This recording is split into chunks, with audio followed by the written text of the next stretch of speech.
है, समझ गए, कोई ऐसा बीमारी है। जैसे कोई बच्चा, जैसे मान लीजिए कि मार्केट में जन्म लेने से पहले उसका माई बाप कोई वो है जो किसी का एड्स हो चुका है, तो बच्चा जब लॉन्च जो है क्रोमोसोम बच्चा में भी एड्स की उपस्थिति हो जाती है, मतलब ऐसा मतलब गया एक किया गया, लेकिन जल्दी ऐसा मिलता नहीं है, लेकिन रेयर केस, मतलब रेयर केस में बहुत कम ऐसा केस मिलता है। तो एक बच्चा कोई सी था, माँ को या बाप को कोई एड्स था, समझ गए। अब जब मतलब हुआ बच्चा पैदा हुआ तो वो बचपों में निकल गया कुछ एड्स, तो अब डॉक्टर तबाह हो गए कि साला तनिको में कने डिंग डोंग कर दिया, अभी तो लौचे हुआ है, समझ गए, इसको कैसे हम अब ठीक करें। तो फिर पता किया तो पता चलता है कि उसका बाप में ये था, लेकिन बहुत रेयर केस में ऐसा देखने को मिलता है, पूरा का पूरा नहीं होता है, ठीक है।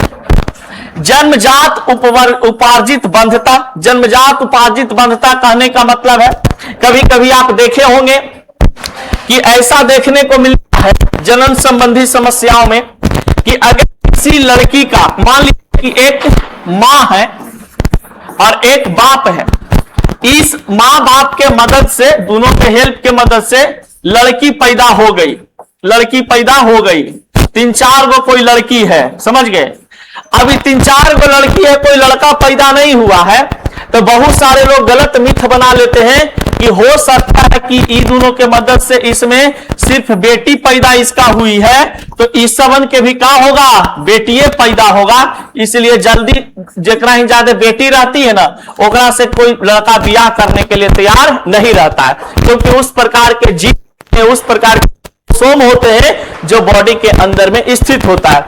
जैसे मान लीजिए कि कोई 3-4 करोड़ संपत्ति रख ले है, ठीक ना, और कोई उसके घर में बेटा नहीं हुआ, खाली बेटी हुई है, तो बहुत सारा ऐसा भी लोग हैं जो सोचते हैं क्या चीज कि नहीं 3-4 करोड़ के संपत्तियां तो है, बेटिया के ओकर मैया के खाली बेटिए होले है, तो बेटी होले है ना, तो हो सकले है कि एकरो बियाह करके ले भी तो खाली बेटिए होगा, समझ ला, तो बियाह नहीं करता है। लेकिन ऐसा कोई जरूरी चीज नहीं है कि मतलब उसको बेटी हुआ, अरे ओकर बाबा में भाई एक्स वाई क्रोमोसोम हले एकरा एक समय, लेकिन एक्स क्रोमोसोम एक्स ज्यादा मिल गया तो लगातार लाइन लग गए, समझ गया।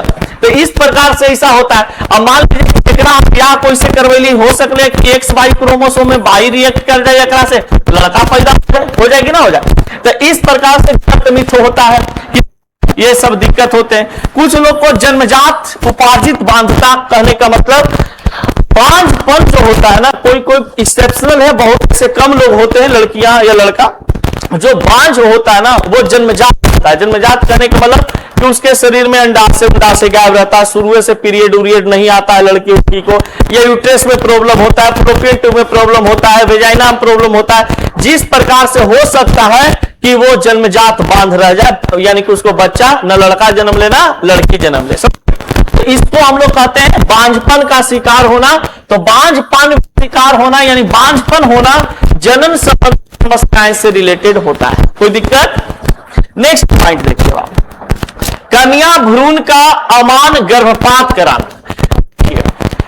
जिसको जनन संबंधी ज्ञान नहीं रहेगा, जनन संबंधी समस्याएं रहेगी, या जिनको मानसिक तकलीफ रहेगा, वो क्या करते हैं कि कन्या भ्रूण का अमान गर्भपात करा देना। इसका मतलब है कि अगर किसी महिला को बच्चा रखने का जरूरत नहीं है, मान गलती से रात में मिस्टेक हो गया, उसका अंडाशय से इसका शुक्राणु रिएक्ट कर गया, फर्टिलाइज हो गया, निषेचित हो गया, अब वो चाह रहा है कि नहीं अभी हम बच्चा नहीं रखना चाहते हैं, तो उस महिला को क्या किया जाता है? गर्भपात कराया जाता है।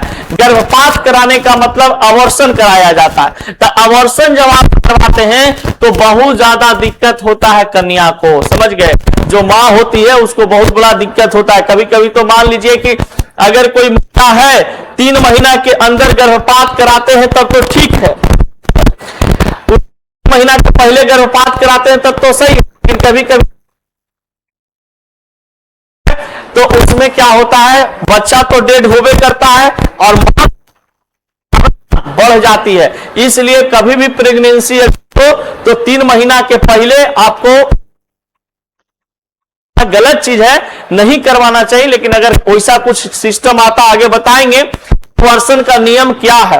अबॉर्शन का सिस्टम इसलिए बनाया गया था कि आपके पेट में अगर यूट्रस में आपका बच्चा पल रहा हो, अगर आंख हो या मानसिक स्थिति से खराब हो या डेवलप नहीं हुआ है, कर सकते हैं, बच्चा को आप गिरा सकते हैं। लेकिन आजकल का जो रूटीन डेवलप हो गया है, जोश जुनून में प्रेग्नेंट तो महिला को पुरुष कर देता है, अब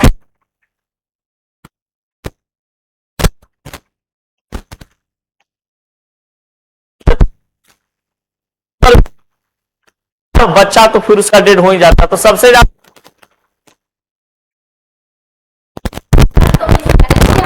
मिसगैरेज होने का मतलब क्या है? मिसगैरेज और अबॉर्शन दोनों अलग अलग चीज होता है।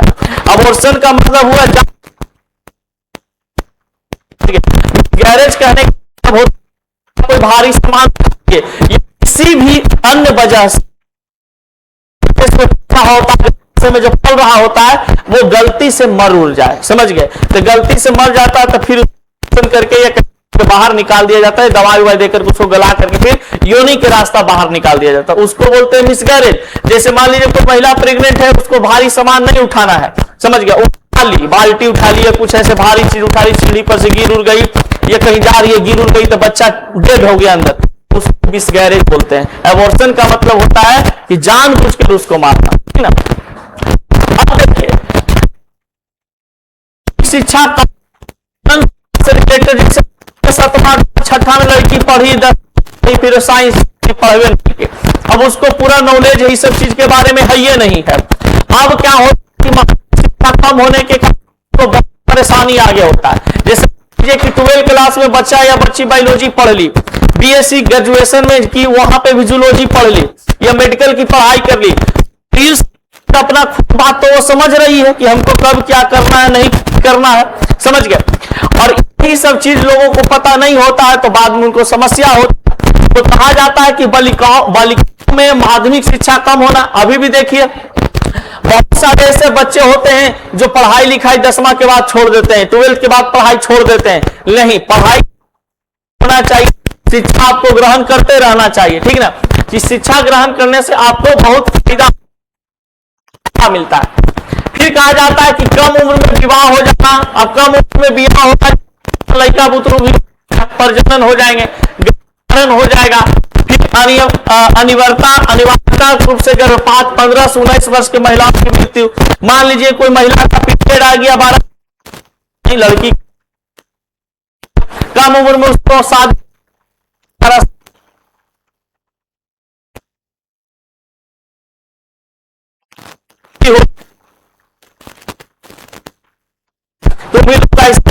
तो होगी, जिसका एज अभी 18, 19 साल 20 साल हो रहा होगा, शादी सेट हो गया।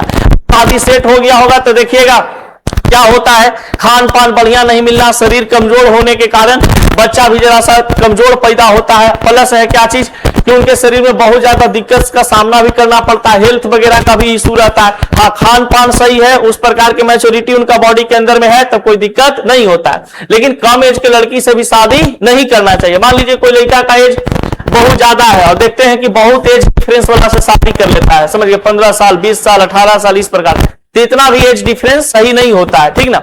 एज डिफरेंस 4-5 साल तक का होना चाहिए। अब यहां पे बढ़ते हैं आगे। जनन स्वास्थ्य को सुधारने के लिए बहुत सारे कार्यक्रम चलाए जाते हैं बाबू, यानी कि जनन स्वास्थ्य से रिलेटेड बहुत सारे बातों को बताया जाता है। आप गांव घर में देखे होंगे, अगर जो गांव से बिलोंग करते होंगे तो डॉक्टर कुछ लोग आते हैं, महिला आती हैं और बहुत सारे महिलाओं को समझाती हैं, बुझाती हैं कि कब क्या करना चाहिए नहीं करना चाहिए। अभी वीडियो के माध्यम से भी लोगों को इसके बारे में शिक्षा दिया जा रहा है, बताया जा रहा है। देखते होंगे कि अभी जैसे कोई महिला है जो घरे घर जाकर के कॉन्डम बेचती हैं, कॉन्डम देती हैं, तो कॉन्डम किस लिए देती हैं भाई? उसको थोड़ी ना बैलून फुलाने के लिए, वो बताती है पूरा प्रोसेस उसको कि जब आप संसर्ग कर रहे होते हैं, पुरुष महिला आपस में संबंध बना रहे होते हैं, तो इसका आप उपयोग करें जिससे आप क्या हो कि आपको इन्फेक्शन का भी खतरा न रहे और आप प्रेग्नेंट जल्दी ना हो, समझ गए। मान लीजिए कि कभी कभी क्या होता है, गलती से मिस्टेक हो जाता है, कोई लड़का लड़की चाहता है कि बच्चा पैदा ना हो, समझ गए, लेकिन पुरुष का वीर्य है जो महिला की योनि में गिर जाता है तो तुरंत बच्चा ठहर जाता है, तो वही अबॉर्शन करवाता है। तो मतलब गलत चीजें नहीं करवाना चाहिए, फिर भी करवा देता है। कुछ लोग रख लेते हैं, तो इसी क्रम में क्या होता है, जनसंख्या धीरे धीरे बढ़ते चल जाता है, समझ गए। तो ये कहा जाता है कि परिवार नियोजन एक मतलब कार्यक्रम है जिसको नियोजन कार्यक्रम के नाम से हम लोग जानते हैं। तो ये नियोजन कार्यक्रम जो है शादी के बाद सोच समझ के अपना प्लानिंग करना चाहिए, समझ गए कि हमको कब बच्चा पैदा करना है, कब उसको पढ़ाई करवाना है, कब क्या करना है, नहीं करना है। कुछ लोग होते हैं कि बस फैक्ट्री में से निकल रहे हो तो निकले दे, ठीक ना, लोग पढ़ावे के टेंशन न, खिलावे के टेंशन न, कुछ हो के आंगा पॉइंट तक देवे के टेंशन नहीं रहता है, लंगटे बिलंगटे घूम रहा होता है, समझ गए। होता है ना, बहुत ऐसा देखते हैं अगल बगल गली वाला में 5-6 गो जेकर बाल बच्चा है, ओकर पैंटू पहनतो, ओकर पैंटू पहनतो, एक के बाद झोलटनवा एगो ले लेगा और 10 साल तक वही पैंट पहनले रहता है, जब तक उसका मतलब बड़का के लिया फिर छोटका, फिर छोटका, फिर छोटका, चारों के पहनावे। लड़की तनिक ओकरो पहना देता है कि चलो अभी पहने की कोई दिक्कत नहीं है, ठीक ना। 5-6 साल तक कम से कम चलता है उस प्रकार से। तो जनन एवं बाल स्वास्थ्य सेवा कार्यक्रम चलते रहते हैं। तो ये सभी जो मतलब कि जितने भी सब सेवा कार्यक्रम है, जनन बाल स्वास्थ्य कार्यक्रम, ये सब जो होता है, इसमें महिलाओं को जनन के बारे में, बाल का यानी कि बालक के बच्चा का हेल्थ के बारे में, ये सभी चीजों के बारे में बताया जाता है कि नहीं बच्चा पैदा कर रहे हैं तो उसको कैसे स्वस्थ रखें, किस प्रकार से रहें, खाना पीना खाएं न खाएं, ये सब चीज बहुत होता है, ठीक ना। अब देखिए जनन स्वास्थ्य का कार्यक्रम ये लिखवाए थे क्या?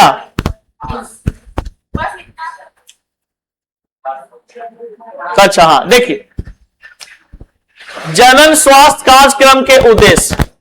जनन स्वास्थ्य कार्यक्रम जो होता है, जैसे अभी देखिए आपकी परिवार नियोजन होता है, जनन एवं बाल स्वास्थ्य सेवा कार्यक्रम जो होता है, ये जनन स्वास्थ्य कार्यक्रम होते हैं। ये सब परिवार नियोजन कार्यक्रम होता है, नियोजन कार्यक्रम होता है, जनन एवं बाल स्वास्थ्य कार्यक्रम होता है। तो इसमें क्या है कि एक उत्तरदायित्व पूर्ण, सुरक्षित एवं संतोषजनक जनिक जीवन को सुरक्षित करना। ये लोगों को जनन स्वास्थ्य से रिलेटेड इसलिए बताया जाता है ताकि उनके घर बच्चे हैं वो समझ सके, उनके घरों में जो बुजुर्ग हैं यानी कि जो माता है पिता है वो समझ सके कि हमारे लिए क्या सही है और क्या गलत है, इसमें कम से कम वो फर्क करना सीख सके। विद्यालयों में, कॉलेजों में यौन शिक्षा के बारे में पढ़ाना, युवाओं के बारे में युवाओं को सही जानकारी देना, यौन संचरित रोग के बारे में बताना। देखिए बहुत सारी बच्चियां क्या करती हैं जिनको नॉलेज नहीं होता है। अब मान लीजिए कि ये सब जो एज होता है ना, छोटा एज जो होता है, इसमें अट्रैक्शन ज्यादा होता है। किसी लड़का को देखा, उसको अट्रैक्शन हो गया, नानी घर गया, फूआ घर गया, मौसी घर गया, बहुत अच्छा लड़का है, समझ गया, तो उसके साथ वो अट्रैक्शन में फंस जाता है। अब अट्रैक्शन में फंसने के बाद समस्या यहां पर होता है कि उनके साथ वो संबंध बना लेती है, और संबंध बनाती है, अगर मान लीजिए लड़का भी समझदार है तो ठीक है, ठीक ना, कोई दिक्कत नहीं है। लेकिन वो भी अगर मतलब कि अनजान व्यक्ति है, उसके बारे में तुम जान नहीं रहे हो कि क्या है नहीं है, कभी भी किसी भी अनजान पुरुष के साथ या अनजान महिला के साथ संबंध नहीं बनाना चाहिए। जैसे बहुत सारे लोग ऐसा होता है, एक यूट्यूबर कोई था, वो एक हिमाचल प्रदेश की रहने वाली लड़की के साथ यौन संबंध बनाया। अब पता चला कि वो लड़की को एड्स था, समझ गए, लड़की को एड्स था, और एड्स क्या बीमारी है जो लड़का में भी आ गया। अब बताइए कि 10 मिनट के मजा करने के चक्कर में, बातचीत करने के मजा करने के चक्कर में ये बेचारा का पूरा जिंदगी काम हो गया बर्बाद। इसका कोई इलाज अभी तक नहीं आया, बस खाली मुंह फेंकुअल इलाज है कि हो जो तो ये कर ला, कैसे डेंगू का भी कोई इलाज नहीं है। ठीक हो गया तो ठीक है, ना तो गुल भी घाट जाना तय है। जैसे दूध, पपीता का पत्ता खाए, प्लेटलेट्स बढ़ाने के लिए नारियल पानी से पिए, डेंगू ठीक हो जाता है। डेंगू का जो बीमारी होता है, डेंगू मच्छर काटने का, वो ठीक हो जाता है, उसका कोई बीमारी इलाज नहीं है, एकदम सही इलाज नहीं है। उसी प्रकार से एड्स वेड्स का भी कोई इलाज नहीं है, बस एक अंथोफिया दवाई दिया जाता है, सेट कर गया तुम्हारे बॉडी में तो तुम बच गए, और नहीं सेट किए तो राम राम सत्य है, एड्स खा के मस्त है, समझ गए, ये हो जाता है। और का तो कभी भी अनजान पुरुष के साथ महिला को या बच्ची को, या कोई अनजान लड़की के साथ किसी मर्द को या पुरुष को संबंध नहीं बनाना चाहिए। हो सकता है उसके शरीर में कोई बीमारी हो, यौन संबंधित बीमारी हो, यौन संचरित बीमारी हो, वो बीमारी जैसे ही आप उसके साथ संसर्ग करते हैं, संबंध बनाते हैं, तो हो सकता है वो बीमारी आपको भी हो जाए, ठीक ना। तो ये चलते अनजान महिला को, जैसे मान लीजिए कि किसी को अब अभी बताए ना कि अब मान लीजिए कि हमारी एक दोस्त है, उस दोस्त का कैंसर है, ठीक है। अगर मान लिया जाए कि उनका कोई अगर मान लीजिए बॉयफ्रेंड होगा, उनको पता नहीं होगा, ठीक ना, कि उनको कैंसर है, उनके साथ वो संबंध बनाता है, तो उसको तो पता नहीं है कि उसको कैंसर है। लेकिन जैसे ही मान लीजिए कि वो दोनों आपस में जुड़ेगा, चुम्मा चाटी लंद फंद चीज करेगा, अब बताइए कि इसके माध्यम से भी हो सकता है, या खून उनके माध्यम से चला जाए किसी प्रकार से, तो वो लड़का भी कौची के शिकार हो जाएगा, कैंसर का शिकार हो जाएगा। बताइए 10 मिनट 20 मिनट के खेल के लिए काउची हो गया, पूरा जिंदगी बर्बाद उसका, वो भी गुलबी घाट जाने के लिए तैयार हो गया। तो इसलिए कहा जाता है कि जिसके बारे में आप जान रहे होते हैं उनके साथ ही संसर्ग करना चाहिए, संबंध बनाना चाहिए, ऐसे नहीं। महिलाओं बच्चियों लोग को यौन शिक्षा के बारे में जानना बहुत जरूरी है, समझ गए। आजकल के बच्चा और बच्चियों को ये चीज जानना बहुत जरूरी होता है। ये नहीं कि नहीं, जैसे कुछ कुछ टीचर होते हैं बायोलॉजी पढ़ाते हैं ना, तो वो अपने लगा पढ़ाता है, समझ गए, मैंने पढ़ाने लगा जाएगा, अरे बोला मास्टर तुम पढ़ाने के लिए आए तो बढ़िया से पढ़ाओ, बच्चा को तुम ज्ञान देना, पूरा खोल के बताओ उसके बारे में कि हाँ बाबू ये गलत चीज है, सही चीज है, इसे करोगे तो गलत है, इसे करोगे तो सही है। दोनों चीज बताओ कि भाई ह्यूमन साइकोलॉजी चीज है, गलती करेगा, गलती करेगा तो कैसे करेगा भाई, तो सही हो जाए, तो इस तरीका से करो, कोई दिक्कत नहीं, ऐसे करोगे तो गलत हो जाएगा, ठीक ना, ये सब चीज होता है। तो यौन संचरित रोग के बारे में आपको मालूम होना चाहिए, नहीं अगर किसी को है, कोई बीमारी नहीं है तब तो कोई दिक्कत नहीं है। तो महिलाओं को सबसे ज्यादा, बच्चियों को यौन शिक्षा के बारे में उनको बताना चाहिए। चलिए नेक्स्ट पॉइंट आते हैं यहां पे, लोगों को शिक्षित करना, विशेष रूप से जननक्षम जोड़ियों तमा के लोग तथा वे लोग जिनकी आयु विवाह योग्य है। देखिए जो मान लीजिए कि गर्लफ्रेंड बॉयफ्रेंड के रिस्पेक्ट में रह रहा है, या शादीशुदा है, या शादी हो रहा है, शादी होने का उम्र हो चुका है, तो उसको कम से कम जनन स्वास्थ्य से रिलेटेड संबंधित जानकारी होना चाहिए, जनन स्वास्थ्य से संबंधित जानकारी होना चाहिए। अगर जनन स्वास्थ्य से संबंधित जानकारी नहीं होता है तो महिलाओं को दिक्कत का सामना करना पड़ता है, समझ गए। फिर कहा जाता है सगर्भता, फिर प्रसव, यौन संचरित रोग, गर्भपात, मासिक चक्र, बांझपन का इलाज कराना चाहिए। अगर मान लीजिए कि किसी महिला में या पुरुष में, कुछ महिलाओं में इस प्रकार का समस्या हो रहा है, सगर्भता का, प्रसव का, यौन संचरित रोग का, गर्भपात का, गर्भ निरोधक रोगों का, मासिक चक्र का, बांझपन का, तो ये सब का तुरंत क्या करवाइए, आप इलाज करवाइए। ज्यादा लंबा समय तक अगर आपका ये टीका रहेगा आपके शरीर में, तो आपका, आपके हेल्थ के लिए, आपका बच्चा के लिए, आपका जो यौन शक्ति होता है उसके लिए खतरनाक साबित होता है। इस सब चीज से बचना चाहिए। और विवाह की उम्र बढ़ा देना चाहिए, समझ गए। अब सरकार ब्याह की उम्र बढ़ल की ना हो, लेकिन अब का हुई थी, कल देख ली एगो तो चीज कि लड़की एगो ब्याह कर ली, अब ब्याह करने के बाद ब्याह हो गया, 20 दिन रह गई वहां हस्बैंड के पास, और बाद पुरानका उसका जो बॉयफ्रेंड था उसको वहां से भगा के लेके चल गया। बताओ, बापो माई के दहंज दिल गई कि ना, ब्याह करके 5-10 लाख खर्चा करके, अरे भागी ना आलू तो पहले ही भाग जाते हैं, 10 लाख गर्जियन के तो बचते ही है, पहले से कुर्तीती कल ही होते हैं, इज्जतों गया, पैसों गया, इज्जतों गया, तो ये सब चीज बड़ा खराब होता है। चैप्टर हम लोग का चल रहा है जनन स्वास्थ्य, चैप्टर का नाम क्या चीज है बाबू, जनन स्वास्थ्य। और इस जनन स्वास्थ्य चैप्टर में हम लोग पढ़ रहे हैं, आज का जो टॉपिक है वो टॉपिक है आपका जच्चा व बच्चा का स्वास्थ्य। पिछले क्लास में हम लोग पढ़े थे, तो पिछले चैप्टर में हम लोग पढ़ लिए थे कि बच्चा को जब डिलीवरी करवाया जाता है, तो देखते होंगे कि आपके अगल बगल ऐसा देखने को मिलता होगा कि जब डिलीवरी होता है तो डिलीवरी होने के बाद क्या होता है ना, कि जो बच्चा है उसको भी कुछ ट्रीटमेंट होते रहता है, और जो उनकी मां होती है उनको भी हॉस्पिटल में रख करके ट्रीटमेंट कराया जाता है। यानी कि दोनों का हेल्थ का ख्याल रखा जाता है, दोनों का देखभाल किया जाता है। अगर दोनों का देखभाल ना किया जाए तो हो सकता है कि दोनों गुलबी घाट चल जाए, समझ गए, या तो फिर कहा जा सकता है कि दोनों में से कोई एक का जान बच सके और दोनों में से दोनों फिर सही हो, ऐसा भी हो सकता है। प्रोबेबिलिटी बहुत सारा होता है। रानी कुमारी ध्यान दो जरा, अब यहां पे बात बताया जा रहा बाबू कि जच्चा बच्चा का स्वास्थ्य से रिलेटेड क्या बातों को स्टडी करना चाहिए। यहां पे देखिए पहला पॉइंट है कि स्वास्थ्य और परिवार नियोजन के माध्यम से स्वास्थ्य जच्चा एवं बच्चा स्वास्थ्य केंद्रों का एक महत्वपूर्ण कार्यक्रम हो। यानी कहने का मतलब कि आपके गांव में, घरों में, पंचायतों में, ब्लॉक लेवल के जितने भी गांव होते हैं, ब्लॉक में देखते होंगे कि वहां परिवार नियोजन, सरकारी अस्पताल में कभी जाकर के देखना, देवालवा पर कुछ बड़ी मनी लिखल रहता है।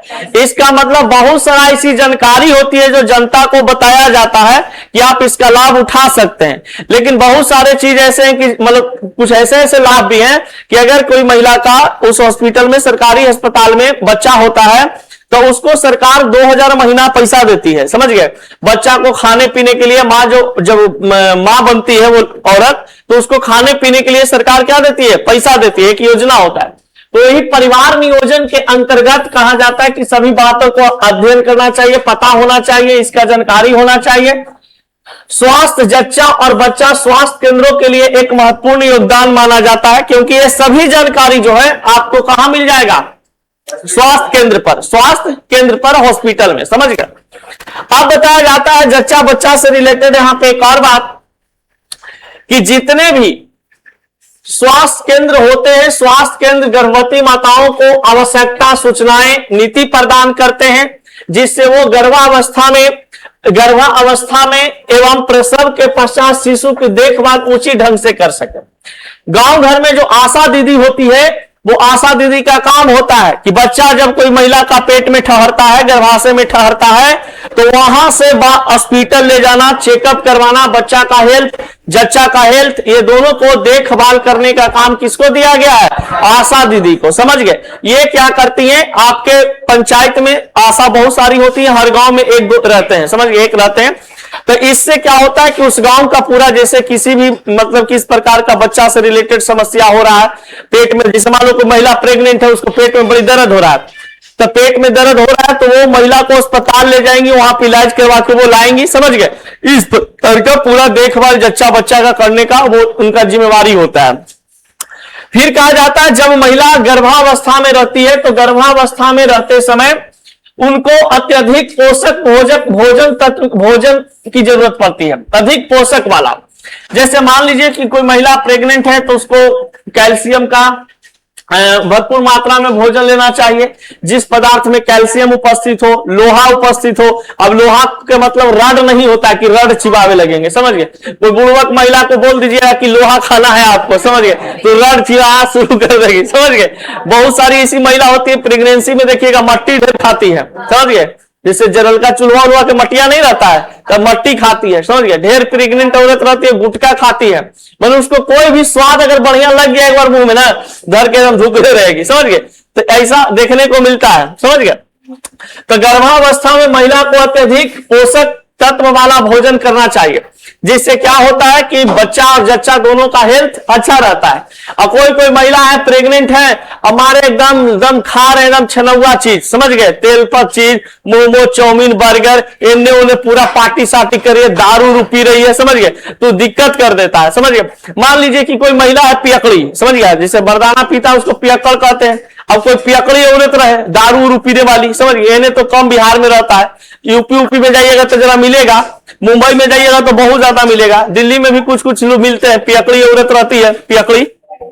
अब पियकड़ी के मान लीजिए कि आदत है पिए के, अब पेट में बच्चा पल रहा है, अब पेट में बच्चा पल रहा है तो वो पी रही है, अब उसका अंश जो है धीरे धीरे बच्चों में जा रहा है दारू वाला। जैसा ही लॉन्च हुआ तो मम्मी रॉयल स्टैग, समझ गया। जैसे ही लॉन्च हुआ, जैसे कहा मम्मी एक पैक लाओ, समझ गया, पूरा दूध नहीं, उसको क्या चाहिए? शराब चाहिए, चम्मच से इसे पिएगा। ओ माय गॉड, समझ गया। तो ये चलते नहीं सब पीना खाना चाहिए। नहीं कहता, ढेर औरतियन के देखते हैं, लड़कियन के, जैसे भी सिगरेट उगरेट पी रही है, अभी बड़ी प्रचलन में चीज चल रहा है, पटना में देख रहे हैं, पहले ऐसा देखने को नहीं मिलता था, लेकिन लड़की आजकल पूरा एकदम लमका सिगरेट लेके इसे अइये अंगुरिया में लेती है, समझ गए, एकदम स्टाइल से, अब मार हो करती है, समझ गए। अब पूरा ऐसे स्टाइल में पीती है तो लगता है बाप रे बाप कितना बड़का हीरोइन है, समझ गया, समझ गया, एकदम गलत चीज है, पूरा इन्वायरमेंट खराब कर दे। अब मान लीजिए कि वो महिला है जो लेदा से है, मतलब पेट से है, और मान लीजिए कि वो घर के सिगरेट पूरा फूक रही है। अब फूक रही है भाई, तो उसका तो फेफड़ा उफड़ा में जा ही रहा है, प्लेसेंटा की मदद से लड़कों के लेदा में जा रहा है, शरीर में जा रहा है। अब जैसा ही मार्केट में होकर बेटा बेटी लॉन्च होगा, जैसे लॉन्च होते मम्मी गोल्ड फ्लैग, अब बाहर निकलेगा जैसे वो कहेगा गोल्ड फ्लैग होना चाहिए। तो इस सब चीज से दूरी बना लेना चाहिए। जितना पोषक तत्व आपको खाना है खाइए पीजिए, सुकून से रहिए, कोई दिक्कत नहीं, ज्यादा टेंशन टूंशन मत लीजिए। समझ लीजिए मर्दाना पैसा नहीं दे रहा, मर्दाना मान नहीं रहा है, तो टेंशन में रहेंगे कि मर्दाना हाँ प्रेग्नेंट है तो मर्दाना ने दूसरा साथ ही यूं करी हो, तो ये सब टेंशन कुछ नहीं लेना है। समझ गए, एकदम माइंड में जो होते जो देख रहे तो पहले रगड़ के निमन निमन चीज खाई दे, समझ, बाद में थोड़ा सा फरियालो, पहले लॉन्च होवे दे। अब देखिए, तो ये सब पदार्थ की आवश्यकता होती है जिससे गर्भ में पल रहे जो बच्चे होते हैं वो शिशु का उचित विकास हो सके, शिशु का उचित विकास हो सकता है। देखिएगा कुछ कुछ क्या होता है ना, बच्चा जन्म लेता है, उसको माँ जो है बढ़िया बढ़िया खाना पीना नहीं खाती पीती है, अच्छा से नहीं मतलब कि खाती पीती है, शरीर में पोषक तत्व की कमी होती है, तो उसका बच्चा एकदम जन्म लेगा छिपकली लेखा, समझ एकदम पतला दुबला, डर लगता है। वो हमारे घरवा के नीचे रेंटर है, ऊपर रेंटर रहती है, ओकर बेटा मैयो है एकदम ऐसे लिख लिख, समझ गया, तो करे ठीक है मैया लिख लिख तो चलते, ठीक ना। बेटिया जब हुई ना तो लेके आई तो 6-7 महीना के हो गया, तो हमको उसको गोदी लेने में डर लग रहा था कि भला टगरी उंगली से सर जाए, हाथवा ना माई से, समझ गया एकदम पतला, हम कह रहे धारी कैसे, समझ गया। जैसे वो लड़का गुलफुल रहता तो जरा खिलावे में मन लगता, अब कह देती थी कि सर जैसा पकड़े तो हमें डरे लगते रहता तो भला छपक जाए, समझ एकदम पतली दूली ऐसा थी। आम कलीब जैसन माई वैसन बेटी, ये कहा गया कि जैसन जैसन कंपनी रहता है उसने प्रोडक्ट निकलता है। अब देखिए, तो जब महिला प्रेग्नेंट हो तो मुख्य रूप से उसको लौह, कैल्शियम, विटामिन ये सब अति आवश्यक होती है। तो प्रेग्नेंट महिला को या महिला जब जच्चा हो जाए यानी उनका जब बच्चा हो जाए तो उनको कैल्शियम खिलाइए, आयरन का दवाई खिलाइए, आयरन युक्त पदार्थ खिलाइए, विटामिन प्रोटीन पूरा जम के खिलाइए पिलाइए। जैसे मान लो कि तुम लोग के घर में कोई भौजी उजी है, उसको होवे वाला है, ठीक है, हाँ, तभी ना कि पूरा एकदम लड़ाई हुई भैया से नहीं, भौजी को उसी समय पटाले के मौका है, समझ गया। प्रेगनेंसी में भाई रहेगा इन्हें उन्हें, भौजी का पूरा ख्याल रखो एकदम जम के, समझे, भौजी खा लीजिए, भौजी खा लीजिए, भौजी ले लीजिए, और कहेंगे हमको मर्दनवा ज्यादा देवरे पसंद है। तो इस टाइप से फंस जाती है, समझ गया। तो गर्भवती महिला को मदिरापान, तंबाकू, नशा इस सब से क्या होना चाहिए, दूर रहना चाहिए। इस सब चीज खाने पीने पर ज्यादा ध्यान नहीं देना चाहिए, समझ गया। फिर कहा जाता है कि गर्भावस्था के दौरान मां को सुख एवं क्रियाशील रहना आवश्यक है। आजकल देख रहे हैं, पहले आईवीएफ होता था, मतलब कि कृत्रिम रूप से बच्चा होता था, नहीं ऐसे ही दंदना के 10-20 को निकाल देता था। अब यह एक लॉन्च करे लगी सलाह साइंस के इस्तेमाल किया जा रहा है, महिला के अंडाणु निकाल के पुरुष के शुक्राणु रिएक्ट करवा के फिर डाल दिया जा रहा है मशीन में, समझिए, धीरे धीरे गर्भाशय में, फिर धीरे धीरे डेवलप हो रहा है, भ्रूण बन रहा है, फिर बच्चा डेवलप हो रहा है। ये सब गलत लाइफ स्टाइल से, लड़की के भी गलत लाइफ स्टाइल, लड़का के भी गलत लाइफ स्टाइल के कारण हो रहा है। क्या होता है, लड़का सियान हुआ नहीं, जैसे मान लीजिए 25 साल हुआ नहीं, सिगरेट पीना शुरू कर दिया, एक दिन में 2-2 5-5 गो सिगरेट पीता है, उससे स्पर्म काउंट खराब होता है, स्पर्म क्वालिटी खराब होता है, स्पर्म कम बनता है। और पुरुष का स्पर्म कम बना, क्वालिटी खराब है, उसका मतलब बहुत सारा स्पर्म से रिलेटेड दिक्कत होने लगती है सिगरेट उगरेट पीने से। शराबो पीना शुरू कर दिया, स्ट्रेस लेना शुरू कर दिया कि घर वाली तो वो है, बाहरों वाली के ध्यान देना है, समझ गए, घर वाली का मैटर बाहरी वाली को पता न चले, बाहर वाली का मैटर घर में पता न चले। अब इस प्रकार से स्ट्रेस में बेचारा जीने लगता है। अब स्ट्रेस में रहिएगा ना तो आपका टेस्टिस के अंदर में टेस्टोस्टेरोन कम बनेगा, स्पर्म कम बनेगा, इसलिए जितना फ्री माइंड रहिएगा लड़का लोग उतना ही आपके शरीर में स्पर्म बनेगा, समझ गए। कभी आप ऐसा सोच के देखिए, जब आप टेंशन में रहिएगा, लड़का लोग को बात करें तो लंच फन दिमाग नहीं चलेगा, समझ गए, जैसे बिजी है पूरा काम में, पढ़े लिखे में चाहे कुछ काम में बिजी है, तो लंच फन पे ध्यान नहीं जाएगा कि किसी के साथ सेक्सुअल रिलेशनशिप में रहे या उसको देख के बहुत हमको अच्छा वाला फीलिंग आ रहा था, माय गॉड, समझ गए, ऐसा वाला कुछ नहीं होगा। आप फ्री रहिएगा ना एकदम, कोई काम धंधा ना लगे, हाँ बड़ी बढ़िया बोलो ना, अच्छा लगे चलो, मतलब ओकरे बारे में सोचते रहिएगा, तो ये सब चीज होता है। तो गर्भावस्था में जब महिला होती है तो मां को सुख एवं क्रियाशील रहना आवश्यक है, यानी कि जो मां होती है उसको एकदम सुखी से रहिए, एकदम सुखी से रखिए, एकदम पूरा बढ़िया से एकदम रखिए, एकदम जितना चाहिए उतना, और ये नहीं कि इतना भी एकदम कर दीजिए कि एकदम अक्रियाशील बना दीजिए, क्रियाशील उसको रखिए। क्रियाशील कहने का मतलब क्या है ना, कि उसको चलने फिरने बुलने उलने लायक होना चाहिए, ये ना कि एकदम थोथ पका लेकर बैठा दीजिए, ले मलकिनी आरती करती हो, ऐसा भी नहीं करना है, ठीक ना। दवाओं के प्रयोग से बचना चाहिए। स्वास्थ्य केंद्रों पर द्वारा जाकर के जच्चा बच्चा को टीकाकरण की सलाह दी जाती है। यानी कि देखिएगा, जब बच्चा लॉन्च होता है तो उसको टीका उका लगाया जाता है। हम लोग को भी लगा होगा, यहाँ पे देखिए, है ना। तो इस समय बचपने में जो लगता है सब लोग को होगा, समझ गए। यहाँ पे लगता है, पिछुतड़िया में लगता है, समझ गए। बहुत सारा इंजेक्शन देता है। देखिए, शिशु को मां का दूध ही पिलाना चाहिए, क्योंकि माता के दूध में आवश्यक प्रतिरक्षी प्रोटीन, विटामिन होते हैं जो बच्चों को निरोग रखने में मदद करता है। बताया था ना कि जब बच्चा का जन्म हो जाए तो बच्चा के माई को ये होना चाहिए कि हम अपना ही दूध उसको पिलाएं, स्तनपान कराएं। ये न कि पाउडरवा वाला जो ना आता है डिब्बा में, घोर के गर्म पनिया में पिलाती है, समझ गए। तो उससे उसको दिक्कत होता है, उसका ब्लड उलट बनता है ना, तो उसमें प्रतिरक्षी की मात्रा कम होती है, यानी रोग से लड़ने की जो क्षमता होती है एंटीजन वगैरह का, वो शरीर में नहीं उपस्थित रहने कारण आपका बच्चा बीमार रहेगा। और महिला के दूध में क्या होता है, विटामिन होता है, मिनरल्स होते हैं, रोगों से लड़ने की क्षमता होती है। इस कारण से कहा जाता है कि अगर बच्चा दूध पीता है मां का तो पूरा एकदम तंदुरुस्त रहता है, उसका मानसिक स्थिति भी सही रहेगा, उसका शारीरिक स्थिति भी सही रहेगा, आगे चल के बच्चा आपका नाम रोशन करेगा, समझ गए। और अभी पिलाइएगा सेरेलैक डिब्बा वाला तो सब दिन डिबे लेखा रह जाएगा, समझ गए। लगेगा एकदम फूलल फाला, लेकिन अंदर से कमजोर रहेगा।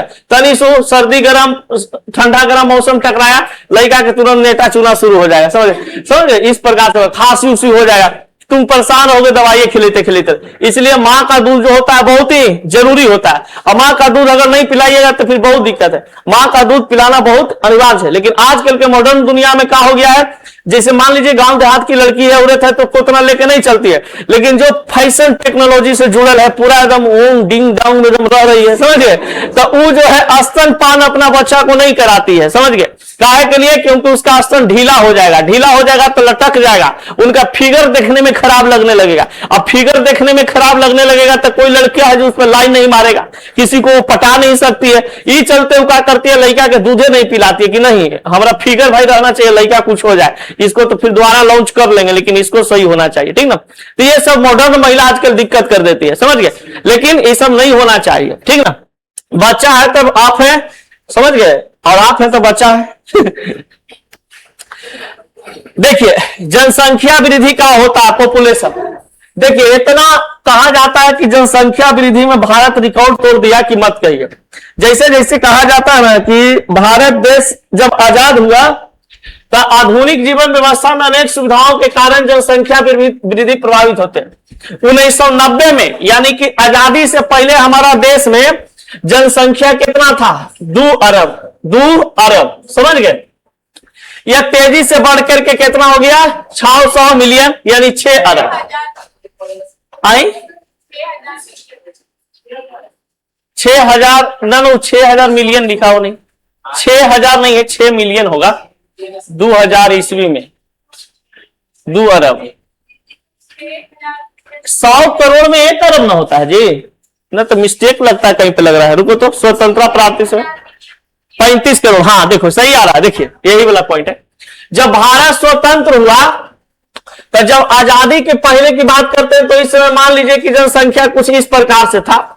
अब यहां पर देखिए, जब भारत स्वतंत्र होता है ना तो उस समय हम लोग का जनसंख्या मात्र भारत देश में कितना रहता है, 35 करोड़। कितना करोड़ रहता है, 35 करोड़ रहता है। अब जैसे ही 35 करोड़ हुआ, अब देश आजाद हो चुका है, सब आदमी आजाद हो चुका है, अब जनसंख्या बढ़ाना लोग शुरू कर दिया, समझ गए।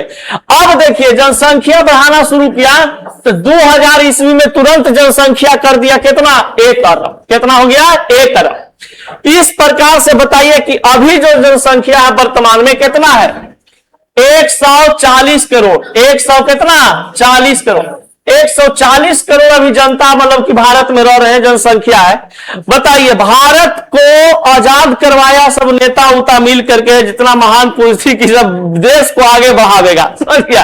असल आदमी सब जनसंख्या आगे बढ़ा दिया पूरा एकदम रेल के, समझ गया। तो ये सब चीज है। जनसंख्या अधिक होने से किसी देश में क्या प्रभाव पड़ता है। सबसे पहली बात, देश की बात छोड़ो, घरे के बात देखो ना। मान लिया जाए कि किसी घर में जनसंख्या बढ़ जाए तो घर में जनसंख्या बढ़ने का मतलब यही दिक्कत होता है, और आपका देश में भी जनसंख्या बढ़ेगा तो यही दिक्कत होगा। घर में भी जनसंख्या अगर बढ़ता है, मान लीजिए कि हमने 8-10 को, मान लो कि एक गो माई बाप के इतना मनी हमने बाले बच्चे रहते हैं, ठीक है, सपोज दैट इतना मनी पर 20-25 गो। अब मान लो कि एगो बगलवा वाला घरवा है, ओकरा मान लो कि 2 गो लड़का रहता, हमनी बाले बच्चे इतना रहते भाई बहन। अब बताओ कि हमनी के बाप लाता और संतरा छुलकोइयो छोड़ते छुलकोइयो खा लेते कि नहीं, छुलकोइयो खाएंगे। तो सबसे पहली बात कि अगर जनसंख्या जिस घर में जिस देश में ज्यादा रहता है, वहां का लोग न ज्यादा पढ़ पाता है, न अच्छा से रह पाएगा, न खेल पाएगा, न कूद पाएगा, न उसका शरीर का विकास हो पाएगा अच्छा से, न मस्तिष्क का विकास हो पाएगा, खान पान में कमी रहेगी, बहुत सारी समस्याएं होती हैं। तो उसी प्रकार से कहा जाता है कि हम दो हमारे दो, और इसे कहेगा हम दो हमारे गिन लो, तब तो दिक्कत हो जाएगा, ठीक ना। तब यहां पर देखिए, जब किसी देश का जनसंख्या एकदम पूरा बढ़ जाता है तो क्या क्या समस्याएं होती है, सुनिएगा। पहली बात कि प्रति व्यक्ति आय कम हो जाएगा। प्रति व्यक्ति आय क्या हो जाएगा, कम हो जाएगा। मान लीजिए कि कोई घर में 20,000 महीना कमा रहा है और इसके घर में 5 लोग हैं, तो प्रति व्यक्ति आय कितना हुआ, 4,000। अगर मान लीजिए किसी घर में 20,000 रुपया महीना कमा रहा है, मात्र 2 गो रहने वाला आदमी है, तो कितना हुआ प्रति व्यक्ति आय, 10,000 हुआ। तो बताइए, जो महीना का 4,000 एक आदमी पर पड़ रहा है, एक आदमी पर जो 10,000 पड़ रहा है, ई घर विकास करेगा कि ई घर विकास करेगा, ई घर विकास करेगा। तो प्रति व्यक्ति आय है जो कम हो जाती है। जमीन, खनिज, काष्ठ, प्राकृतिक संपदाओं में कमी होने लगती है। मान लीजिए कि हम एगो हैं, हमारे 4 गो बाल बच्चा लॉन्च हो गया बेटा, तो बताइए चारों लगी 4 गो घर बनाना पड़ेगा जी।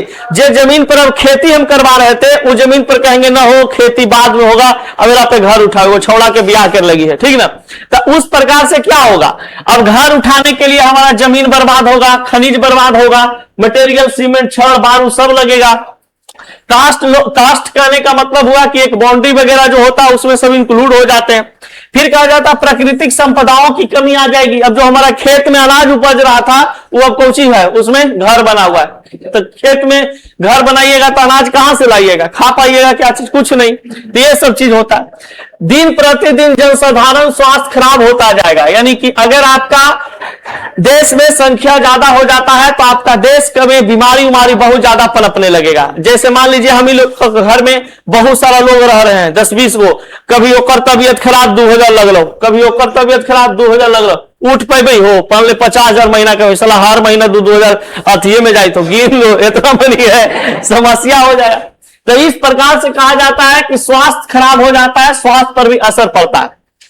परिवार में जनसंख्या बढ़ने, खराब स्थिति उत्पन्न होने पर यही होता है कि माता पिता की आर्थिक स्थिति खराब रहेगी। जैसे देखिए अभी हम ही लोग सोचिए कि हम लोग के घर में मान लीजिए 4 बहन है, 1 भाई हम हैं, तब पारिवारिक स्थिति क्या हो जाता है, खराब हो जाता है। बाप कमाएगा, भाई कमाएगा, बहन की शादी करेगा, जितना लोग का करता कमा के स्कॉर्पियो बोलेरो लेगा, उतना हमने वो तिलक देके ब्याह करते हैं। तो 20 लाख तिलक, मान लीजिए 20 लाख शादी में खर्चा हुआ, तो हम लोग का हो गया 20 साल पीछे हो गया कि नहीं, 20 साल नहीं तो कम से कम 5 साल पीछे हो गए। अब वो गाड़ी उड़ी लेके पूरा एकदम माहौल बनी ले, ब्लैक स्कॉर्पियो लेके, हम तो बड़का आदमी है भैया, हम बड़का आदमी है, लेकिन क्या है कि हमरा ब्याह करना है बहन के, ये चलते हम पैसा बचा रहे हैं, तुम जितना कमा के उड़ा रहे हो उतना हम दान कर दे रहे हैं, ये बात हो जा रहा है। और क्या ये चीज होता है।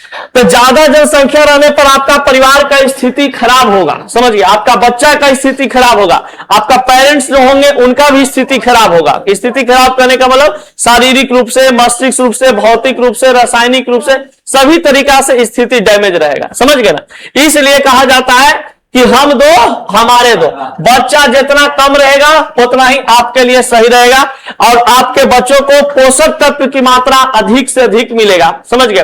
खान पान में पूरा एकदम रेल ठेल के खिलाइएगा, समझ गए, और 10-20 गो रहेगा तो फिर रेल ठेल के नहीं खिलाइएगा, समझ गए ना, बड़ी दिक्कत हो जाता है।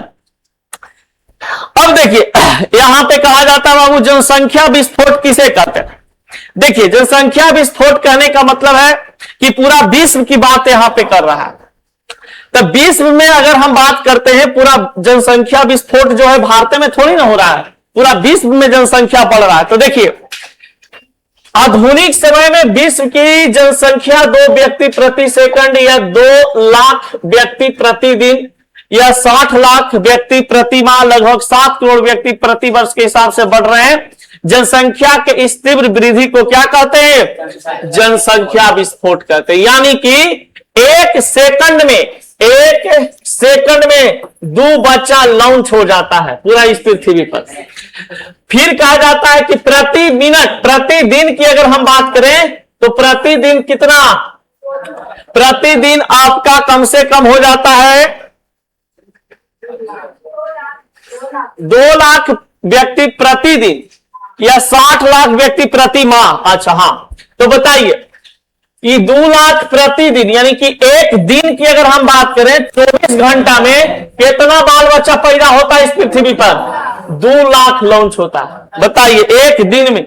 हम नहीं सोचते हैं कि एक दिन बर्बाद कर देते हैं, एक दिन में 2 लाख संख्या बढ़ गए लोग। अब कहा जाता है कि एक महीना की अगर हम बात करें तो एक महीना में इस पृथ्वी पर कितना जनसंख्या बढ़ता है?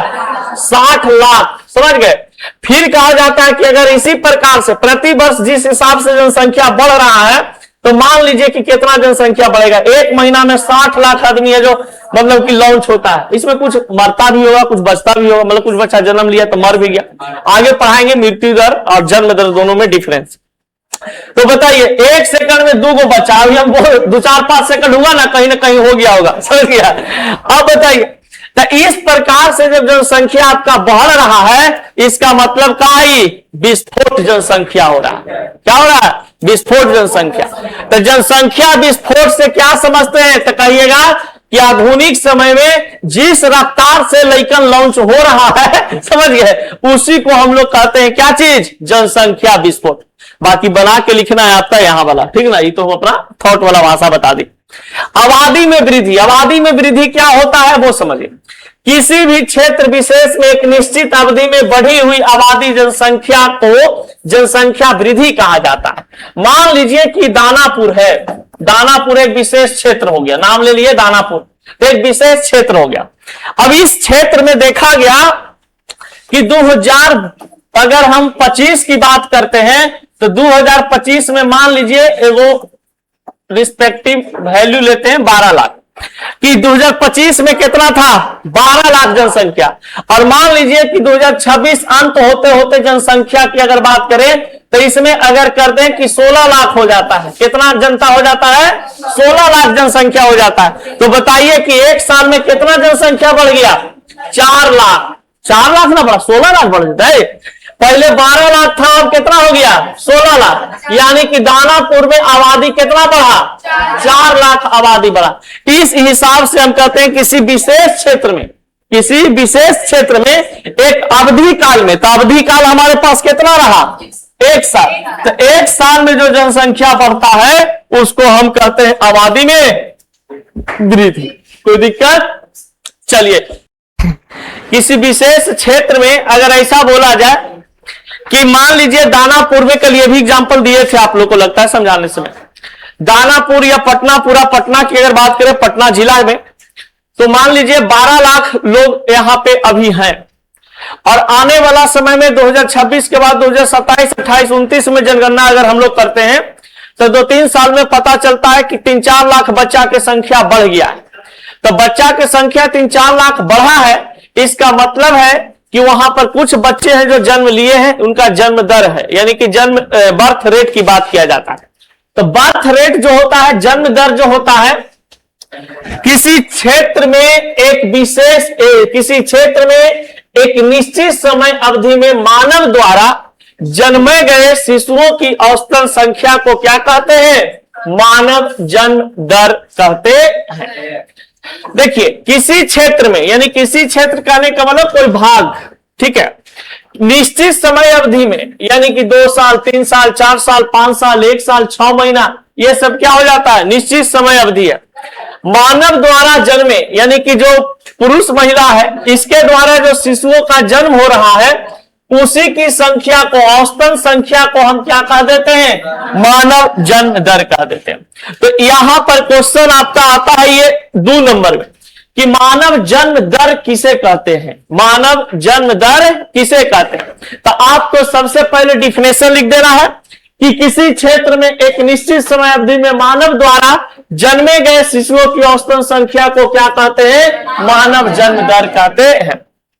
अब यहां पर आपको लिख देना है कि जन्म दर प्रति हजार में, यानी 1000 में इसका एक फॉर्मूला निकालने के लिए होता है कि अगर हमको प्रति हजार में जन्म दर निकालना है कि 1000 संख्या में हम कैसे निकालेंगे, तो 1000 संख्या में निकालने के लिए यहां पर कुछ आपके पास लिखा हुआ है कि एक वर्ष में जनसंख्या में वृद्धि, एक वर्ष में जनसंख्या में वृद्धि, यानी कि इस संख्या पटना की जनसंख्या में एक वर्ष में कितना जनसंख्या बढ़ा है। मान लीजिए 1 लाख 2 लाख बढ़ा होगा। किसी देश की संपूर्ण जनसंख्या, आप बताइए भारत देश का संपूर्ण जनसंख्या कितना है?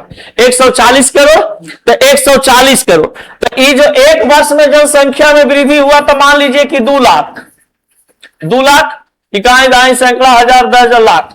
अब बताइए किसी देश का, तो यहां पर कितना लिख देंगे? 140 करोड़, अब गुना यहां पर कितना कर देंगे? 100। अब इसको कैलकुलेट करोगे तो प्रति हजार में आपका जनसंख्या वृद्धि निकल जाएगा कि 1000 में इतना लोग नया मार्केट में लॉन्च हुआ है। समझ गए? प्रतिशत निकल जाते हैं, प्रति हजार में निकल जाता है। अगर आपको प्रतिशत निकालना है कि कितना प्रतिशत जन्म दर बढ़ा है, समझ गए?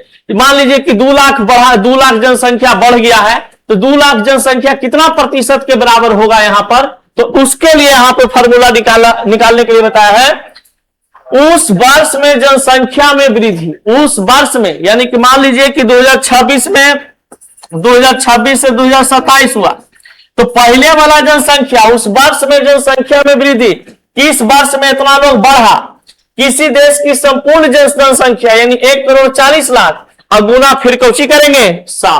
तो ये निकल जाता है क्या चीज आपका? प्रतिशत बता देगा, ये बता देगा कितना प्रतिशत आपका जनसंख्या बढ़ा। देखते ना हो, पानी पिलाओ ना जरा। तो जब जनगणना होता है तो जनगणना के समय क्या होता है ना कि उस समय प्रतिशत देखते होगे, सब निकाल देता है ना कि जादव इतना है, भूमियार इतना है, लोअर कास्ट इतना है, ये है वो है, फलाना ढेकाना चीज, इतना प्रतिशत के रूप में बता देता है, कितना प्रतिशत ये है, उतना प्रतिशत वो है। तो सब का चीज सब जनगणना के हिसाब से निकलता है। तो जनगणना तय करता है कि जन्म दर क्या है, मृत्यु दर क्या है, औसत हमारा पॉपुलेशन इस देश का कितना है, ये सब कौन बताता है? हमारा जनगणना। इसलिए देखिएगा अभी भारत में कुछ, बिहार में जनसंख्या जनगणना हुआ है कि नहीं हुआ है? आप लोग के घर मास्टर आया होगा झोला लेके, बोला होगा आपका नाम, आपका बाप का नाम, समझ गए, आपका माई का नाम, के गो बाल बच्चा, पूरा लिखता है, फिर लिख करके डाटा तैयार करता है। डाटा तैयार करने के बाद फिर उसको सरकार के पास बैठाता है, सरकार उसको एनालिसिस करता है, ओकरा में छटनी करता है कि अच्छा इतना ब्राह्मण, इतना भूमियार, इतना राजपूत, इतना यादव, इतना तेली, इतना साव और सभी जात मिला करके फिर कहता है कि इतना प्रतिशत है ई, इतना प्रतिशत है ई, इतना प्रतिशत है ई। तो उसको प्रतिशत में बदलने के लिए यही फॉर्मूला को लागू करता है कि इतना जनसंख्या वृद्धि इतना समय में हो गया। समझ गए ना? जाति जनगणना के साथ ये भी हो जाता है, जन्म दर मृत्यु दर, समझ गए, तो साथे साथे हो जाता है उसी में। क्योंकि बच्चा जब मार्केट में, मान लीजिए कि आज हमारा ही लॉन्च हो गया, अब 5 साल बाद आया जनगणना करने के लिए, तब वो 5 साल बाद आएगा तो लिखाना जाएगा कि 2 गो वंशोत्तर के बाल बच्चा हो गया 5 साल में। समझ गया? तो इसका मतलब क्या है कि हमारा मृत्यु दर जन्म दर दोनों हो जाएगा। मान लीजिए कि 5 साल में हमारा दादा नीचे चल गया, समझ गया, तो वो नीचे घट गया तो 2 नीचे आ गया, तो जन्म दर मृत्यु दर सब निकल जाता है कि घर का। समझ गया? जनगणना आपका जनरली 5 साल 11 साल ऐसे होता है, 5 साल पर भी 11 साल पर भी,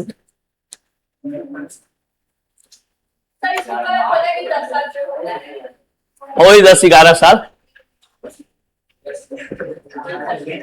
पंचवर्षीय जनसंख्या जनगणना में 5 वर्ष, और ऐसे जनगणना अगर होता है तो 11 वर्ष पर।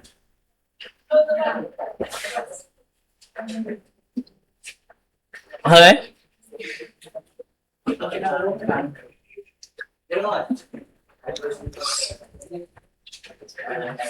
चलिए देखिए, बाहुबली के दामाद सब देखो ने। अब आता है बाबू मृत्यु दर।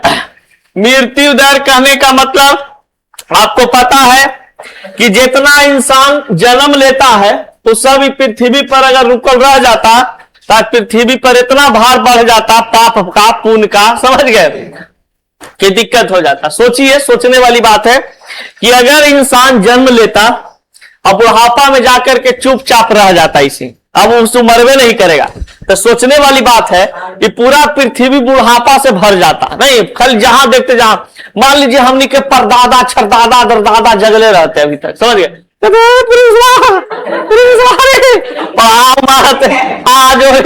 गए, तब ये साला छरदादा के देखते परदादा के देखते दादो इसी कर रहा है, समझ गए, फिर हमारे बापो कुछ दिन बाद करता, फिर हम अनियो कुछ दिन बाद इसी करते।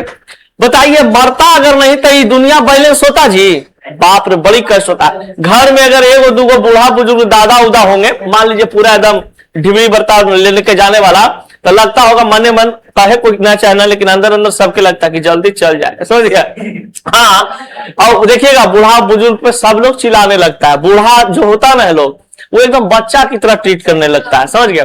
कुछ मतलब उसको मतलब उतना नहीं दिमाग उमाग उतना चलने लगता है। कैसे बच्चा ऊंचा होता है, तो बच्चा और बूढ़ा एकदम क्या होता है, सेम होता है। लेकिन उसी समय हम लोग बचपन से प्यार करते हैं और बूढ़ों से नफरत करने लगते हैं। नहीं कहता अब तो एक टाइम हो गलो, इज्जत हो कहीं आप पूरी जलेबी खिला दी, समझ नहीं। फिर मतलब तो जन्म भी जरूरी है पृथ्वी को बैलेंस करने के लिए, इन्वायरमेंट को बैलेंस करने के लिए, और आपका मृत्यु भी होना जरूरी है। अगर जो इस पृथ्वी पर आया है ऐसे ही सब रह जाता तो बहुत दिक्कत रहता, जनसंख्या बहुत ज्यादा बढ़ जाता। अब देखिए मृत्यु दर क्या होता है बाबू, एक इकाई समय में किसी आबादी में मरने वाले व्यक्तियों की औसत संख्या को क्या कहते हैं, मृत्यु दर। यानी एक इकाई समय में किसी आबादी में, जैसे मान लीजिए कि दानापुर का आबादी 20 लाख, सपोज डेट इतना से ज्यादा होगा 20 लाख, ठीक है। तो 20 लाख आबादी में व्यक्तियों की औसत संख्या मृत्यु दर कहलाती है। अब इसमें मान लिया जाए कि एक साल में 5 लाख 3 लाख 4 लाख आदमी घसक गया, गुलबी घाट चल गया, तो बताइए कि एक साल में 3 लाख 4 लाख मरा होगा, तो हमारा औसत मृत्यु दर कितना आ जाएगा, 3 से 4 लाख आ जाएगा। मृत्यु दर कितना हो जाएगा, 3 से 4 लाख हो जाएगा। सपोज दैट कि यहां पर मान लीजिए, सपोज दैट किसी को ऐसे समझिए, एक परिवार में 12 या 18 परिवार आदमी रहते हैं, 18 आदमी है, 2025 में 18 आदमी था, और यही परिवार में 2026 में इतने गलती से मिस्टेक कुछ कर देता है, 4 को घसक गया, समझ गए, 4 को क्या हुआ, घसक गया। अब 4 को घसकेगा तो बताइए इसका मृत्यु दर एक साल में कितना पता चल गया, कितना, 4। तो मृत्यु दर के समाधान इसी प्रकार से किया जाता है। मृत्यु दर को भी जन्म दर के समान 1000 का आधार मानकर ज्ञात किया जाता है। यानी कि अगर हम जन्म दर भी निकालते हैं तो 1000 से गुना करते जा रहे थे, 1000 प्रति 1000 में निकाला जाता है, तो प्रति 1000 में हम लोग मृत्यु को भी निकालते हैं। प्रति 1000 में किसको, मृत्यु को भी निकालते हैं। जैसे आप देखे होंगे कि 1000 में मृत्यु जन्म दर निकल रहा था, तो यहां पर भी हम लोग को 1000 में ही क्या चीज निकलेगा, मृत्यु दर भी निकलेगा। अब यहां पर कहता है कि इसको हम लोग मानते कैसे हैं, तो देखिए मृत्यु दर निकालने के लिए कुछ फॉर्मूला आविष्कार किया गया, बनाया गया कुछ लोगों के द्वारा कि ऐसे ऐसे करेंगे तो ऐसे ऐसे होगा। मृत्यु दर का फॉर्मूला होता है बाबू यहां पर ऐसे, एक वर्ष में मरने वाले व्यक्तियों की संख्या उसी वर्ष की समस्त जनसंख्या। तो मृत्यु दर जो आपके पास होता है, एक वर्ष में मरने वाले व्यक्तियों की संख्या और उसी वर्ष समस्त जनसंख्या। एक वर्ष में जितना व्यक्ति मरने वाले हैं, मान लीजिए कि आपके पास हम लोग के एरिया में 5000 आदमी गुलबी घाट चल गया, उसी वर्ष की समस्त जनसंख्या। तो अब जितना जनसंख्या बचेगा उसको यहां पर हम लोग लिख देंगे, अब कितना से गुना कर देंगे, 1000 से गुना कर देंगे, तो ये हो जाता है मृत्यु दर। अब मृत्यु दर प्रतिशत की अगर बात करते हैं तो प्रतिशत में ज्ञात करने के लिए एक वर्ष में मरने वाला व्यक्तियों की संख्या बटा उसी वर्ष समस्त जनसंख्या गुने 100 करेंगे तब क्या निकल जाएगा, हमारा मृत्यु दर का प्रतिशत मात्रा निकल जाएगा, कितना प्रतिशत लोग हैं जो दुनिया छोड़ चुके हैं, ठीक है ना, इस एरिया से रिलेटेड। तो ये आपका कभी कभी पूछ देता है कि मृत्यु दर का सूत्र को वर्णन करें, ये लिखे। तो मृत्यु दर या जन्म दर से रिलेटेड क्वेश्चन आपका आएगा तो एकदम इसको रट लीजिए, आप आराम से लिख सकते हैं, कोई दिक्कत नहीं। खाली ये याद करना पड़ता है कि एक वर्ष में मरने वाले व्यक्ति की संख्या बटा उसी वर्ष समस्त जनसंख्या गुना 100, समझ गए।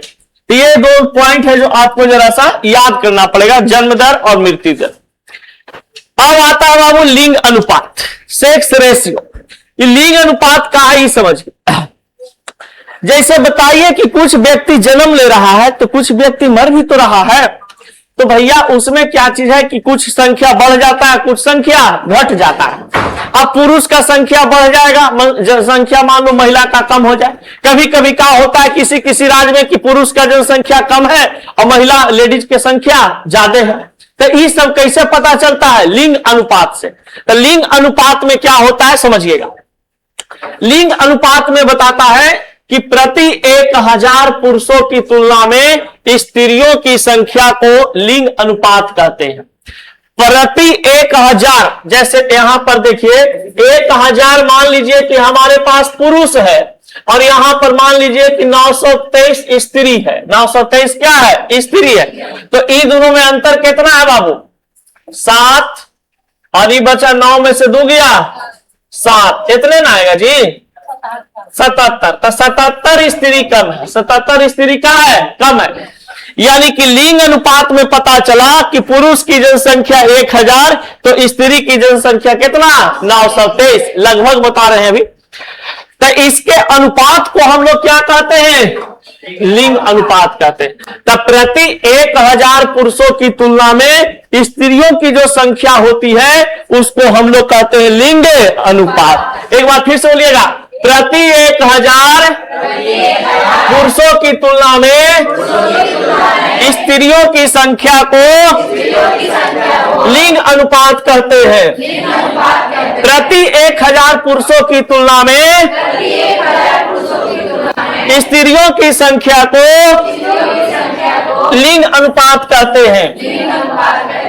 अब देखिए यहां पे, हाँ बोल रही हूं। अब देखिए यहां पे भारत में 1901 ईस्वी में प्रति 1000 पुरुषों पर कितना महिला थी? 972। यानी कि 1000 बात किया जा रहा है 1901 ईस्वी।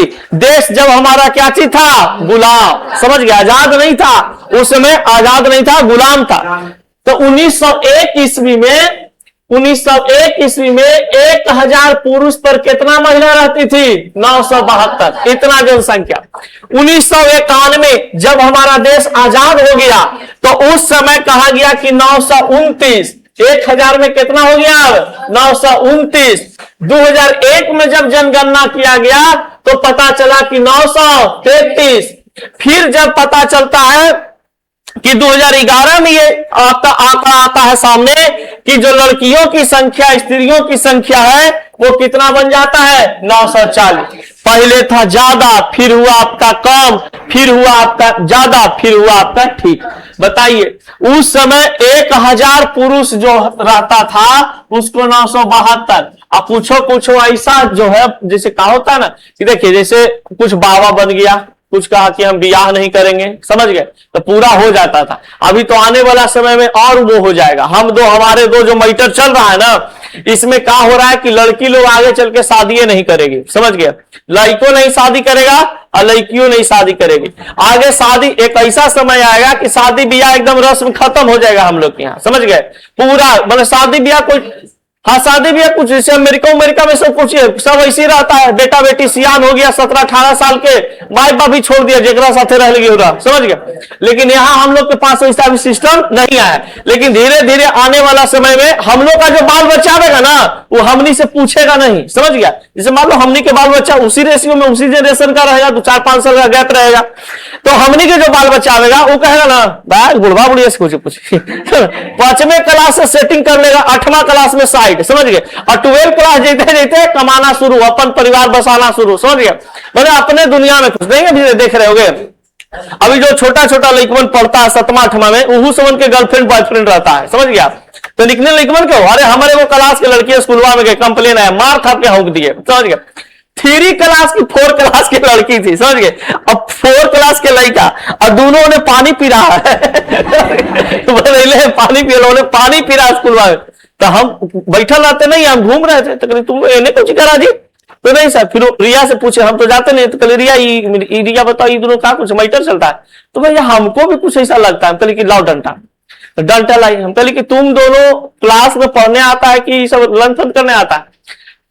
तो नहीं सर, हम लोग ये सब नहीं करते। और लड़कियां बड़ी तेज, समझ गई, लड़की बहुत तेज इस मैटर में रहती है, वो बच के निकल गई, समझ गए, छोड़ा धोआ गया।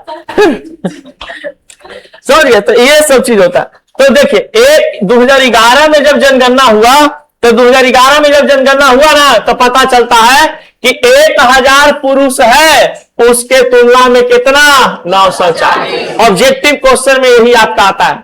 2011 जनगणना के अनुसार स्त्रियों की संख्या कितना है? 2011 जनगणना के अनुसार पुरुषों की संख्या 1000। 1000 तो यादें रहता है, गड़बड़ाता है स्त्री के संख्या में, समझ गया? हाँ, तो 940, ठीक ना। अब देखिए, एक होता है बाबू साक्षरता दर, एक होता है क्या चीज? साक्षरता दर। साक्षरता दर कहने का मतलब है कि केगो आदमी पढ़ल है और केगो अनपढ़ है, समझ गया? तो एक में बहुत बड़ा दिक्कत हो जाता है कि जैसे बिहार जो था ना, पहले बहुत साक्षरता दर में नीचे था, समझ गया? और सबसे ज्यादा जो पढ़ा लिखा राज्य जो है, जहां के पुरुष, महिला, बच्चा, बच्ची जितना पढ़ती है, वो केरल राज्य है। तो केरल राज्य में, भारत का केरल ऐसा राज्य है जहां पर पूरा एकदम साक्षरता दर है, यानी कि उसमें से पूरा का पूरा विद्यार्थी, मतलब 100 में से मान लो कि 90% आदमी जो है पढ़े लिखे, समझ गए? और बिहार है जो 100 में 43 गो 50 गो ऐसे रहता है, समझ गए? लेकिन ये भी धीरे धीरे जनसंख्या क्या हो रहा है? बढ़ रहा है साक्षरता दर। जैसे मान लीजिए कि पहले 10वां तक का होता था ना, लड़की लोग पढ़ ली, उसके बाद जल्दी पढ़वे नहीं करती थी, समझिए, पढ़ाई लिखाई छोड़ दी। अभी भी देखिएगा लड़कन में बहुत सारा ऐसा जो होता है, लो कैटेगरी का एरिया होता है, जहां 12th लड़कन पढ़ लिया, 12th लड़की पढ़ ली, और बाद कुछ आगे पढ़ाई नहीं करता है, समझ गया? कहता भाई छोड़ना, काम मत, पढ़ लिए। लेकिन ऐसा नहीं है। स्टैंडर्ड एरिया में जाओगे, स्टैंडर्ड रहन सहन जहां पे देखिएगा, उसका बाल बच्चा सब 25-25 साल तक, 30-30 साल तक पढ़ता ही रहता है, समझ गए? इंजीनियरिंग तो मेडिकल यह हुआ, क्या होता है, इसे पढ़ते रहता है। दिमाग जैसा डेवलप होता है पढ़ने से, ये सब चीज होते हैं। और नहीं पढ़िएगा तो ऐसा थोड़ी ना कि जिंदगी आप नहीं जिएगा, सब जिएगा, समझिए? लेकिन एक होता है ना कि देखना, तब एक पढ़ा लिखा व्यक्ति सब्जी बेचे और एक व्यक्ति अनपढ़ सब्जी बेचे, समझ गए? देखना, दोनों में अंतर होता है, समझ गए? उसका बात करने का तरीका, कस्टमर से बोलने का तरीका, बेचने का स्टाइल, सब डिफरेंस होता है, समझ गए? उसके पास ज्यादा लोग का लोग वो रखेगा। एक हमारे चचेरा मामू सब्जी बेचते हैं जहानाबाद में, तो उनके पास वो क्या किए, पढ़े लिखे हैं, जैसे मजबूरी ना हो जाता, नौकरी उपरी नहीं मिला तो क्या करे, तो परिवार का पालन पोषण करने के लिए वो अपना काम किए। अब पहले शुरू में हल्का सा वो किए, अब पूरा मंडी में उनका सबसे ज्यादा दुकान चलता है। डेली का कम से कम उनका 10,000 का अथी होगा सेलिंग। 4 गो पार्टनर मिलकर बहुत बड़ा पैमाना पर कर दिए। कम से कम महीना के 1,00,000-1,50,000 कमाते सब्जी बेच के, खाली, समझ गए? 1,00,000-1,50,000, इतना सारा। तो बहुत सारा ये सब चीज होता है। वो नौकरी के लिए सोचवे नहीं करता। अब इतना तेज आदमी, बेटी के शादी लगी, 15 लाख रुपया बैंक में जमा कर दिए। अब समझो, ये 15 लाख का इंटरेस्ट जो आ रहा है हर महीना, बेटवा के बोरिंग लॉट में रख के पढ़वा रहे हैं मेडिकल के पढ़ाई, समझ गए? मतलब तैयारी कर रहा है। 15 लाख का जो इंटरेस्ट है, 12-14 लाख रुपया आ जाता है, समझ गए? अब 12-14 हजार रुपया महीना जो है इनका यहां से निकल जाता है। तो ये 15 लाख से इनका कुछ घर खर्चा भी चल गया, बेटवा को भी कुछ पैसा दे दिए, बेटी को भी पढ़ाई कर दिए, और ये पैसा है जो सेपरेट रह भी गया, और डायरेक्ट निकाल करके कौची कर देंगे, बेटी के बियाह कर देंगे, समझ गए? पढ़ा लिखा व्यक्ति और अनपढ़ व्यक्ति रहता, वो कौची करता, लाओ ना ये ले ले, लाओ ना वो ले ले, ये कर ले, वो कर ले, ना ऐसा होता है। लेकिन इनका देखिए दिमाग, कि 15 लाख एकदम सोनम के नाम से जमा कर दिया, और ये जो इंटरेस्ट दे रहा है, इससे इनका बचिया भी पढ़ रही है, सोनमा भी पढ़ रही है, सोनुआ भी पढ़ रहा है, मनुआ तो लफंदर है, वो तो साला पढ़ेगा नहीं, समझ, वो तो देंगे दंगे, वो खाली भट्ठा पर आता है, समझ, वो कहता हम भट्ठा खोलेंगे भैया। तो ये दोनों पढ़ रहा है, लाइफ सेट हो गया, और कुछ घरों खर्चा निकल जाता है इससे।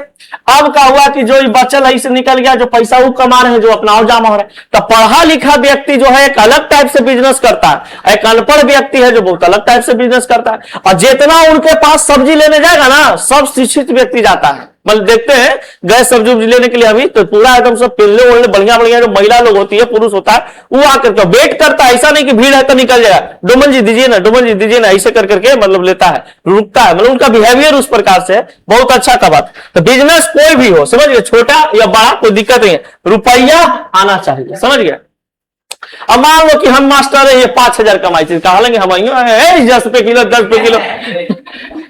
अब देखिए, तो कोई भी व्यक्ति जो किसी भी भाषा को लिख एवं पढ़ सकता है तथा उसे समझ सकता है, उसे हम क्या कहते हैं? साक्षर। कोई भी भाषा को, उर्दू हो, हिंदी हो, इंग्लिश हो, फारसी हो, जर्मनी हो, कोई हो भाषा हो, उस भाषा को वो पढ़ सकता है, लिख सकता है, बोल सकता है, उस व्यक्ति को क्या कहेंगे? साक्षर। मान लिया जाए सपोज दैट कि हम लोग हिंदी पढ़ने वाले हैं, पढ़ते हैं, बोलते हैं, सीखते हैं, समझते हैं। कोई उर्दू पढ़ रहा है, लिख रहा है, तो हम नहीं कहेंगे कि वो समझदार नहीं है, वो साक्षर नहीं है, वो भी साक्षर है। उर्दू भी एक प्रकार का क्या है? भाषा है। तो उस भाषा के बारे में तो जान रहा है, उस भाषा में लिखना जान रहा है, उस भाषा में पढ़ना जान रहा है, उस भाषा में बात करना जान रहा है, तो वो भी व्यक्ति क्या चीज है? साक्षर है। ऐसा नहीं कि हिंदी नहीं जान रहा तो कर देंगे अनपढ़वा, ठीक ना?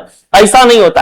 कोई भाषा आपको आना चाहिए जिसमें आप पढ़ना, लिखना, बोलना जानते हो, तो आप क्या चीज हो जाते हैं? साक्षर हो जाते हैं। समझ गए?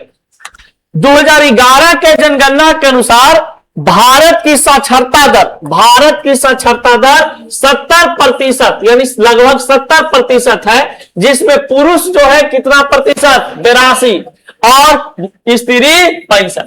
देखिए, पूरा भारत की अगर हम बात करें, विश्व की नहीं, भारत में, तो भारत में पढ़े लिखे व्यक्ति की संख्या 100 गो में से 70% है। 100 गो में 70%। अब उसमें आ जाता है बाबू पुरुष।